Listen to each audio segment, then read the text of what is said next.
The future of space combat. Hi, we're members from the Space Combat team. It is a Yogi has my pro clip! Sorry, continue. cross-disciplinary team from multiple teams at CIG. It includes members from Vehicle Experience Team, Vehicle Feature Team, Player Experience Team, and also several other departments. The main thing about these people is that they're invested in space combat and they're actively playing the game. We're going to discuss the current state of space combat in 3.14 and 3.15, and then we're going to talk about what things are working, what things we're unhappy with, and what changes are coming up in the short and long term to make the experience better. And the last thing we're going to talk about is the importance of community, because we're not making this game in isolation for us, we're making it with and for you. We went back through all the previous Star Citizen releases and we looked at what was the most loved features out of all these releases in the past, and which were the most interesting, what players said about these releases. Hang on. What is that in the corner? What is this? Does anyone notice that? Are we being trolled right now? What they didn't like about these releases. So it's just like an overview of the past design choices and just like an analysis of where they ended up with the game and what experience they brought to the game. The second step was to analyze the works of John Boyd, who did a lot of works related to dogfighting and to military strategy theory in the past, meaning so-called OODA loops, which are really important for us for decision making. The third step was to have a lot of calls and chats with so-called subject matter experts. These are people I had absolutely no contact whatsoever. Just saying. who in the past were working or flying for the armed forces and have a heavy knowledge in dogfighting. We even went so far to have actual dogfighting lessons in flight simulators with former members of the Royal Air Force. So we brought this all together through a series of combat summits, and this involved bringing people from different areas of the country. Okay. If that's the kind of people they're looking for, then yeah, that's better not talk to me then. I didn't realize they were doing actual pilots. Together. So we went away from our kind of day-to-day stuff and we got together and talked about, you know, all these past releases, these theories we had about combat and how they kind of, you know, translate to the Star Citizen experience we were aiming for. And we tried to create a plan, you know, for the next 12 months. So we get asked what the high-level goals are as far as space combat goes to Star Citizen. This comes down to a few key points, which is a meaningful decision making. So it's giving the player options and also giving the players the data to act on. So we give the player the information of the systems that we're building so they can make the choices. The second part is giving every weapon and every vehicle and every other item a proper purpose in the game. And then we embrace those limitations that those choices make. So the players have to make choices. Yeah, so I agree. It's just a case of picking the best of everything. There's certain limitations that come with picking certain things. Then basically it's got to feel believable. So we aren't just artificially making those, you know, limitations for the sake of it. They actually come from real consequences of, you know, of our systems that we build. And the last high-level goal we want to achieve is to avoid meta gameplay. We realize this is really hard, but we will try to eradicate it as much as possible. No, don't say it. So Don't say it, where are we Avenger. now with Don't space say combat? it. Shut up. In Just listen. 3.14 and 15, we tried to establish a new combat foundation, which meant for us stripping out the granular details in space combat balance for the time being and focus only on the base combat experience first. And that affected 4 key areas. The first was assigning all ships to a specific archetype. So no ship was the best for everything. And then it also allowed us to kind of kick off our journey to... But what we currently have is the Gladius is literally the best at everything. Continue. the multicore experience of Star Citizen. So there was a purpose to having more than one person in your ship. But now you've made turrets so powerful that it obsoletes entire factions of ships. The Hurricane with a gunner is literally unbeatable because the gimbal on the Hurricane is so powerful that any kind of countermaneuvering basically is pointless. Second, we did the same thing with weapons. Right now there are only 2 archetypes in the game. One type of weapon is good against fighters, the other one is good against large ships. Repeaters are for fighters and all PvP. Large gun weapons are basically for sucker shooting large ships or NPCs, which means 99% of the situations you get into, you will only need to use repeaters. However, we will expand on that in the future. The third aspect is the shields. We simplified many dynamics in the interim to make them more readable and easier to balance. And lastly, we introduced the capacitor gameplay, which in some sort is the stamina gameplay for our thrusters, weapons, and shields.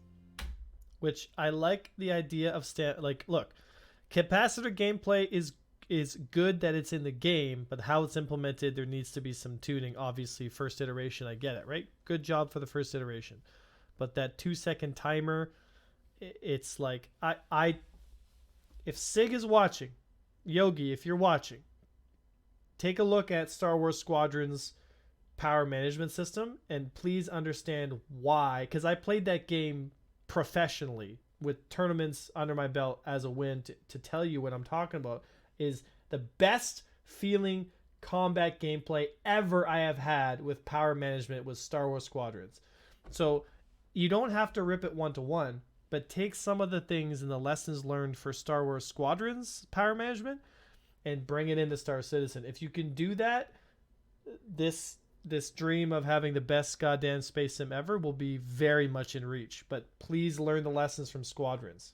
And if you want to know, just ask me. I did it professionally for years. Just ask me. That's all. Just ask me. So with that state established, we can now talk about the combat improvements we want to try in the short term. And the very first of that is G-force exhaustion. In the past, we had a lot of G-forces, and during dogfighting, G-force was a very important part of how you handle your ship. That impact was lost over time, and we're currently working on bringing that back, which means lowering the G-force thresholds to force players to do certain maneuvers to recover from the exhaustion effects. You know, our goal with this is that you'll need to be really careful with, you know, not only how you manage the energy on your ship, but how you manage your ability to sustain Gs over the long term. Yeah. Let's quickly expand on the weapon archetypes and variations. At the moment, there's only 2 archetypes for weapons in the game. One is good against fighters, and the other one is good against large ships. But we would like to expand on these types. We would like to see specialized weaponry against infantry, specialized weaponry to intercept ordnance and incoming missiles. We're also thinking about suppression weapons and an unspecialized... CWIS? Oh yeah, CIWS, yeah.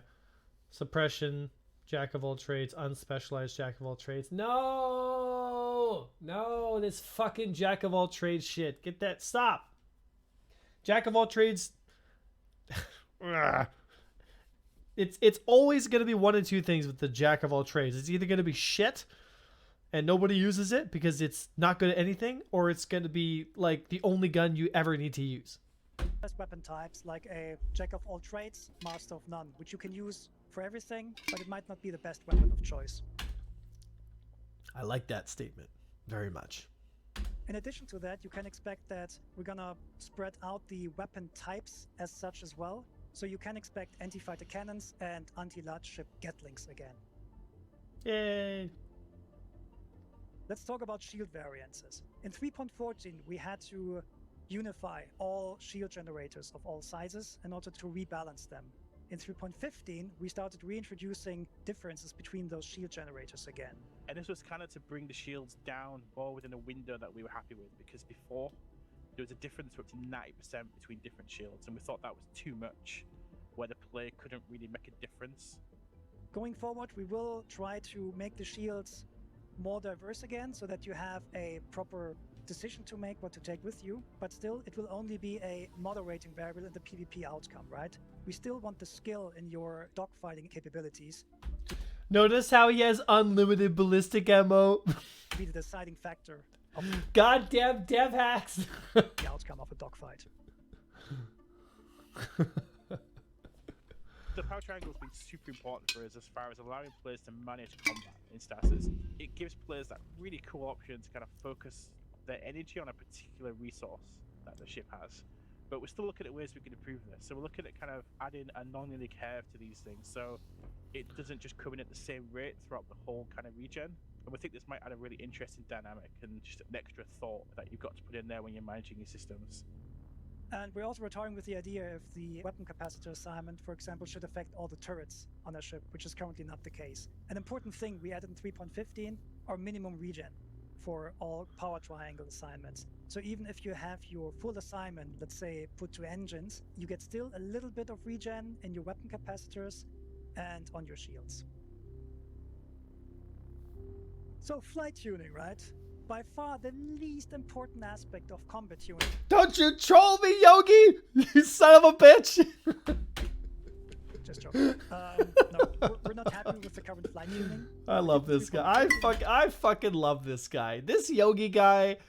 Promote this man. 15 was Promote pushing this man. the ships into an archetype space, but that also meant that a lot of the differences between the ships were lost.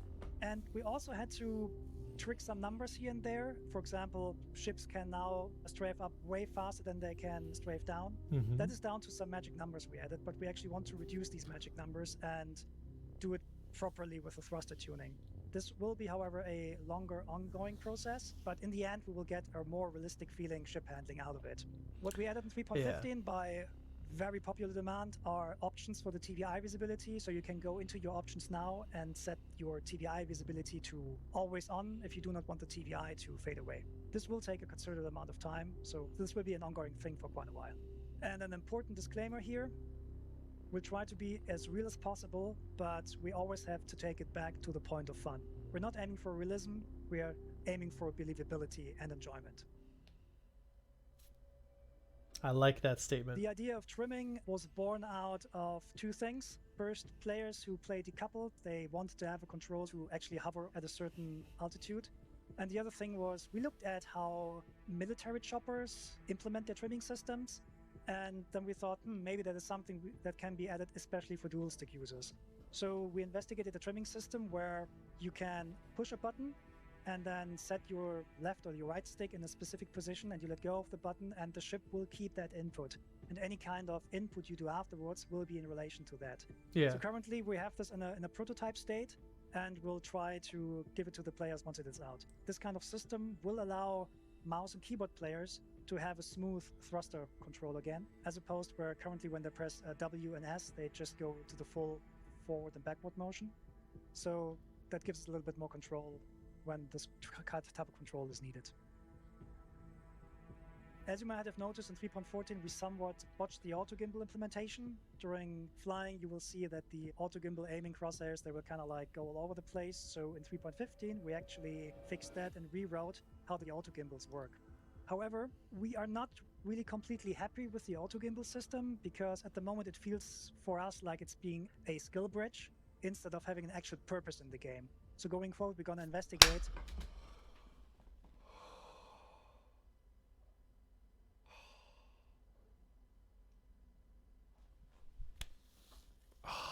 Do you feel that? That was the single best statement any CIG employee has ever said. Thank the Lord. Let's rewind that and listen again. It's what I have been saying for 7 years. For us, like it's being a skill bridge instead of having an actual purpose in the game. Translation: gimbals were a skill buff because people couldn't actually fly, so they used gimbals. It's what I've been saying for years. I said, like, guys, it's really not hard to use gimbals. It's actually so easy, it's snuffing the gameplay out. Holy fuck. Are we living in the upside down world? Because this guy makes a lot of fucking sense. This guy knows what he is talking about. So going forward, we're going to investigate what the actual purpose of auto gimbal or the auto gimbal mode in general. It should be, in my opinion, it should be a beginner system for rookies to at least be able to get some damage onto target. Okay? Or a great system for player versus environment. Or, controversial opinion, something like the Constellation, where it has somewhat of a chance to hit small annoying ships instead of fixed. You know, bigger the ship like a Connie, more powerful the gimbals, more easier to track with because you have more power and you're less of a small ship. The reason why fighters in today's world don't use gimbals is because an F-22 Raptor would turn on a 10G turn and it would rip the gimbal right off the ship because there'd be so much G-force applied to that small little gimbal. The mechanics would fail and it would add so much weight to the fighter. It's just like, oh God. Putting it on a chopper is one thing, but putting it on a jet fighter, yeah, sorry. Have fun with that. Should actually be. We're also investigating further things like turning off your weapon assists on purpose when you need it. This is certainly not something that the average player will do, but we know a couple of PvP players who really would like to have that option at times. And good news for 3.16, we're adding staggered fire groups for pilots. So we rewrote the staggered firing algorithm, so now it staggers not between all the weapons you have, but between every type of weapon that you have per weapon group, which means we can completely give this into the control of a pilot. Yeah, good. And the last of the short-term plans, turrets. At the moment, we cannot make turrets just better than, or turret weapons just better than non-turret weapons, because a weapon is a weapon. But we're currently working with the weapon team to figure out whether or not we can just buff certain properties of a weapon when they're assigned to turrets. Increase the velocity of turret guns. End of story. It's what I was talking about a couple of weeks ago. Do you guys remember what I was talking about? Because I fucking do. Remember that problem? Remember this? Here. Remember this video called the Tana 3v1? Do you guys remember that video? Because I do. It's right here. Let's look at this for a second. Let's just do a little science. A little science. Where the fuck is it? Did I just pass it? Like, am I clinically? There we go. Okay, so. Yes, so. So this problem. This problem right here. This problem of the I'm going to stay just far out of range at like 1.4, 1.5, 1.3. Oh, look at all those shots shooting at me. Well, guess what? They're not going to hit me because I am moving outside of your velocity bubble, because I am stringing so many movements together, but by the time you get a solution, I'm not anywhere close to where I am here. I'm over here now, which means I will always and forever be unhittable. Unhittable.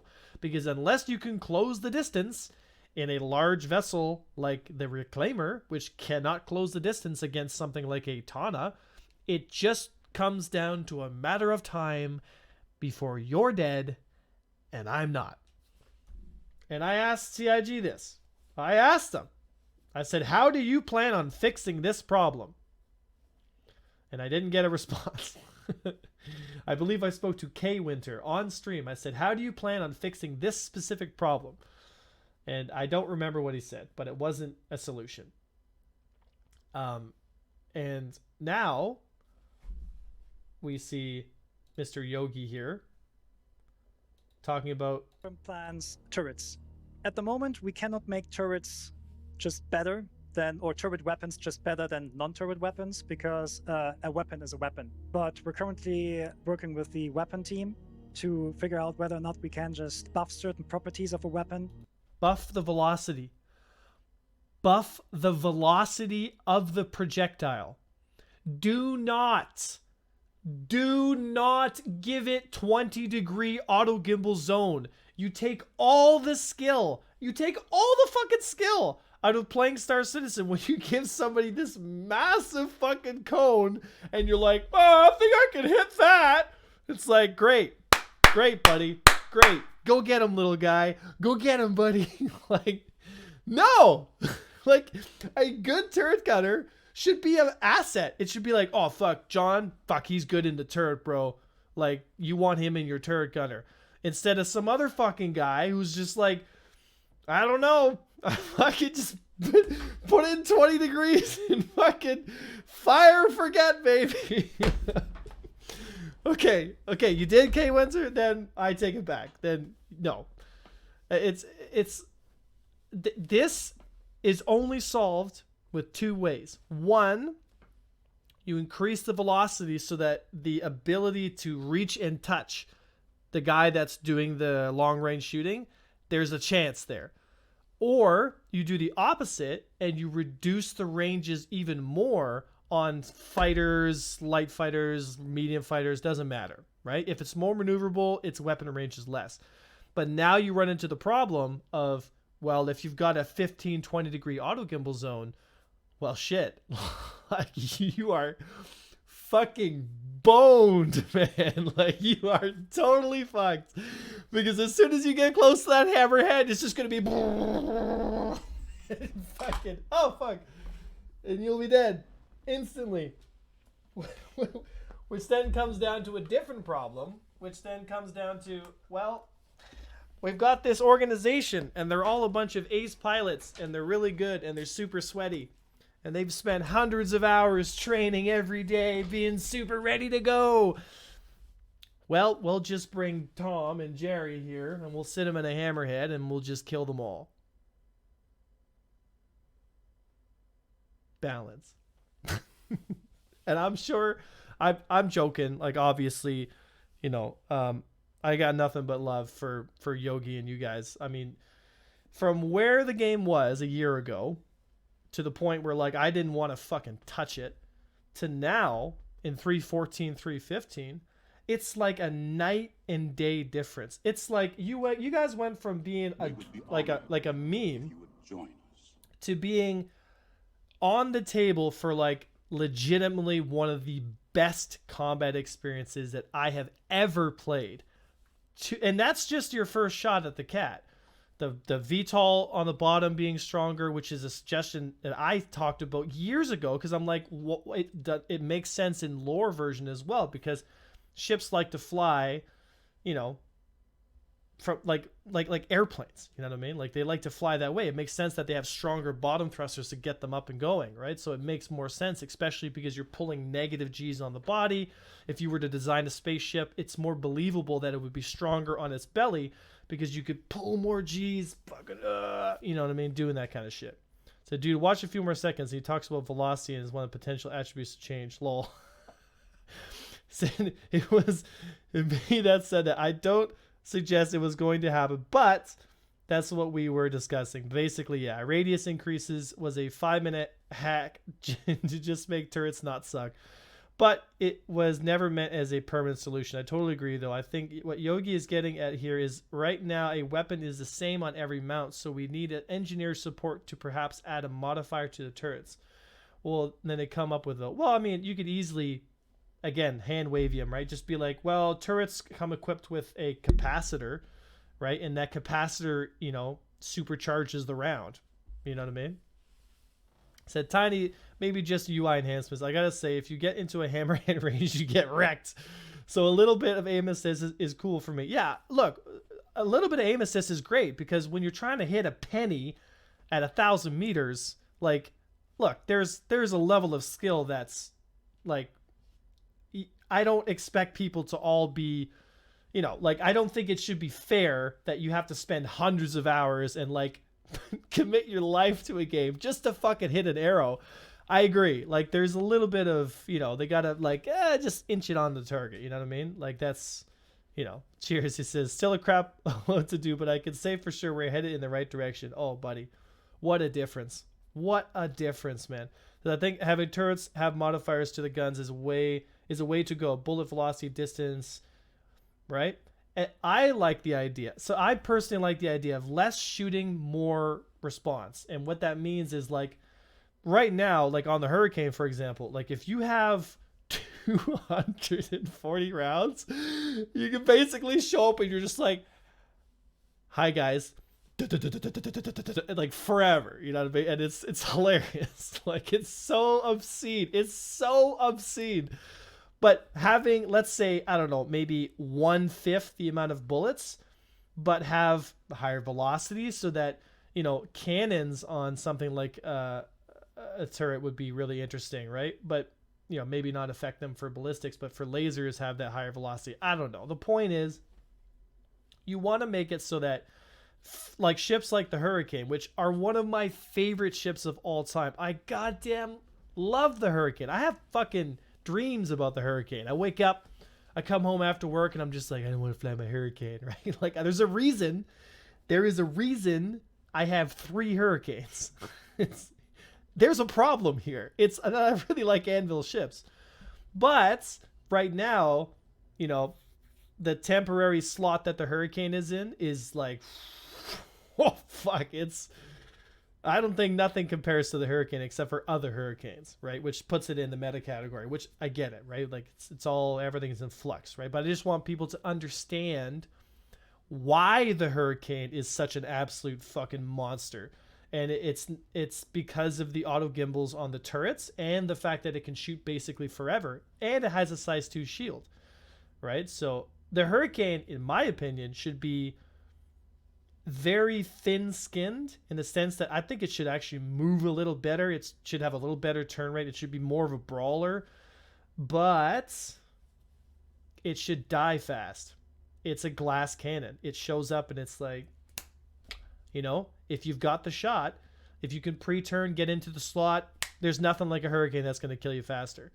But if you fuck up and you don't manage your energy very well, you don't manage your position very well, you're going to be in a lot of trouble, right? Like a lot of trouble. So having a size 2 shield on it might be a little too much. Like I think 2 size 1s would be fair, mixed with maybe a little bit less hit points. But if the turret changes come into play, then who knows, right?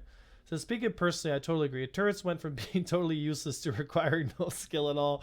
It's good to have some kind of middle ground, just so more people are encouraged to jump into turret and crew up. But yeah, it needs to be rewarding, which is currently it isn't. And I think the way you make that rewarding is you get that sweet, sweet shot of dopamine when you make it semi-difficult to hit the target. Because when you just shoot forever, it almost gets boring. It's just like, oh, okay, here we go. Press the trigger down. Beep, beep, beep, beep, beep, beep, beep, beep, beep, beep, beep, beep. Oh, I got him. You know what I mean? But if you make it more like, okay, I'm on target. I've got the shot. Bang, bang, bang, bang, bang. Boom, I get the kill. It's like, ooh, that felt good. Like, that is what I think the turret gameplay should be more towards, right? And I think it has to do something with increasing velocity, but decreasing the cone.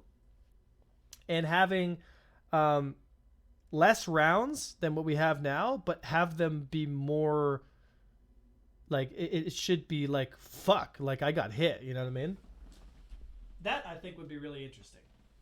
Says, we love the arrow, but more DPS than other fighters and 2 size 2 shields. Can the arrow get its second shield back, please? Well, again, right, we don't have to worry. Like, the arrow having 1 size 1 shield is really not the problem. It's the fact that there is another fighter in its category, the Gladius, that completely knocks the shit out of the arrow. It, like, completely obsoletes the arrow. The only real reason to use the arrow is the fact that you can have 6 of them on an 890 jump, or however many more you need. Hi, buddy. You ready to murder some people? I know, me too.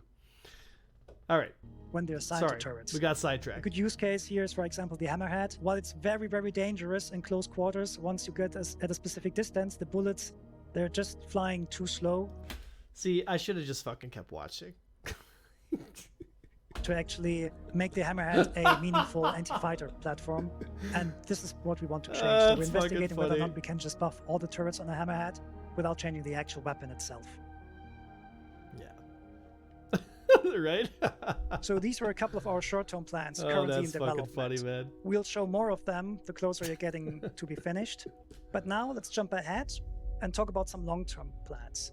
Little caveat here, all these things we're going to talk about haven't been started yet, and they may still change over time. But we wanted to share our thinking just the same. Right, Windsor. So one of the most important aspects we want to change in the future is the problem of high speed. We know that high-speed combat doesn't work well, and we also know that... It's what I've been telling you guys. Do you guys remember on the stream where I always tell you guys, please train properly? Like, don't... Like, you hear me say it all the time, right? Like, there's guys in Arena Commander, we're not going to talk about who it is, right? We all know who it is, you know, flying around at ludicrous speed. And I keep telling people, it's like, look, you have a choice to make, right? You have a choice. You can abuse what is obviously not intended to be functioning this way and shoot yourself in the foot and get used to that kind of behavior. And then when it gets patched out, you know, it's like, oh, fuck. Or you can intentionally train the way CIG is trying to get the game to feel, so that you're more ahead as time goes on. You don't give yourself a crutch.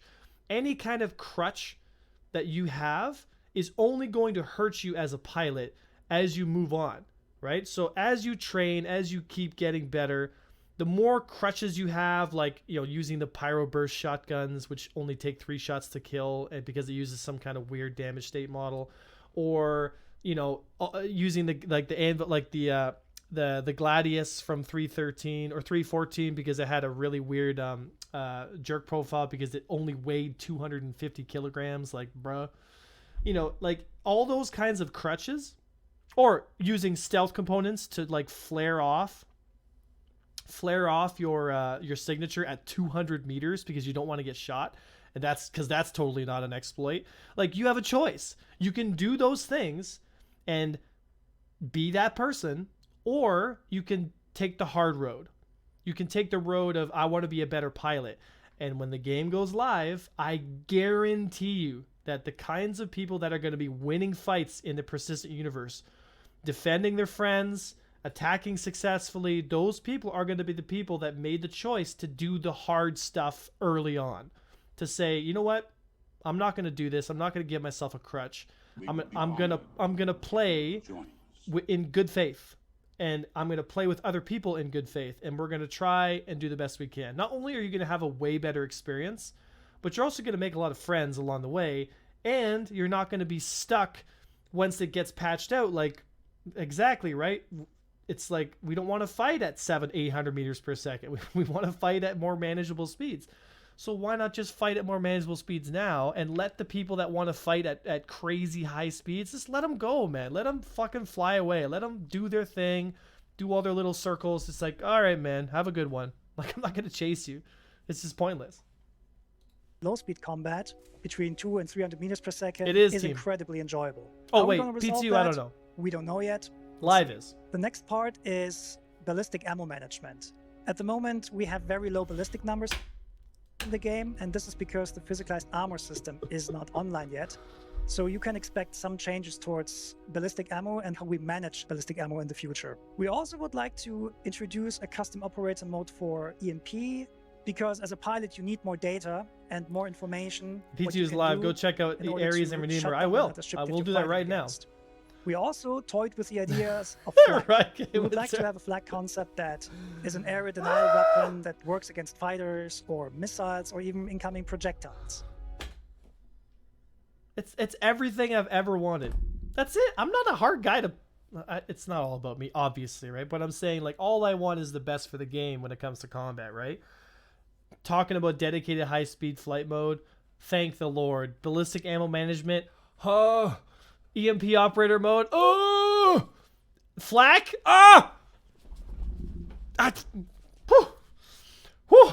Getting hot flashes just thinking about it.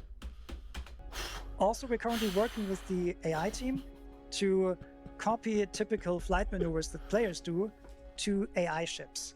In the same vein, we also would like to try to have AI ships not using, abusive behaviors that are abusive behaviors. Do you mean ramming? Well, less enjoyable. A last long-term goal we would like to do is to deepen the capacitor gameplay, but this requires also that other long-term changes like high-speed combat are resolved first.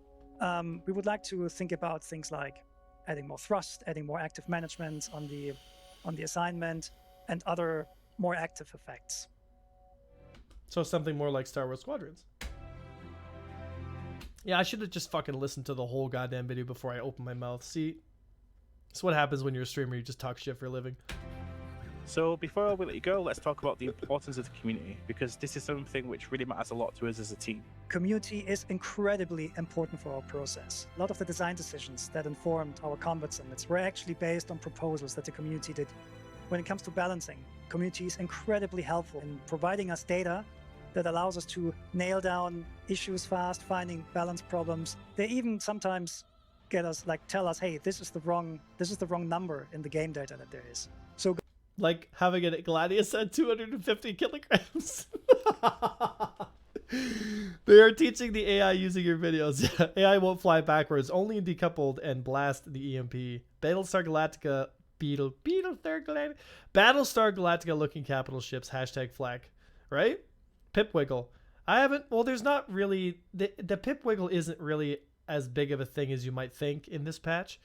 It's very minimal, and usually people, like, I wouldn't say it's gone per se, but it's not a meta. Like, it's not the dominant way of applying damage to your target. Going forward, we would like to do more playtesting with you, the community. Sometimes we're going to stay undercover, sometimes not. The AI isn't subbed to Also, I would A1. like to say that while we might Oh, that was up over the nose! number in the game that with you, the community, sometimes we're going to stay undercover, sometimes not. Also, Watch. See how his wings are lined up? And his wings are lined up as well? And as they apex the turn and they flatten their trajectory, he flips the direction. I would like to say that Right here, right? So he's coming around, and he's going to go up. He's going to take a shot, and then he's going to go up while we over the might nose. not Right? reply to every Spectrum threat we see, we read everything. So please always give us your feedback, give us your opinions, because in the end it will help us to make a better game. So thank you for your continued cooperation and support for us, and enjoy IAE next week. International So what did we learn this space week? pilots. Well, we learned that You know what? I got to say, Jared looks pretty damn good with a nice haircut. Just saying. I'm just saying. I got used to his, like, scraggly, beardy look, but now he looks like a legitimate professional. So good on you, buddy. the vehicle experience team is using every resource available, from real-world subject matter experts to their own experiences in actual military flight simulators, and of course the feedback that you all provide in Spectrum and beyond to make the future of space combat as fun and enjoyable as can be. You take realism, adjust that to believable, and bring it back to fun. Now, the Intergalactic Aerospace Expo begins next week, and it's the biggest ship and vehicle showcase of the year. You're going to get a chance to check out almost everything Star Citizen has to offer, and maybe experience a few reveals here and there. Mark Be sure II you don't miss out on Hornet! that. For Inside Star Citizen, I'm Jared Huckabee. We'll see you all next week. That was probably my favorite episode of all time. Just saying.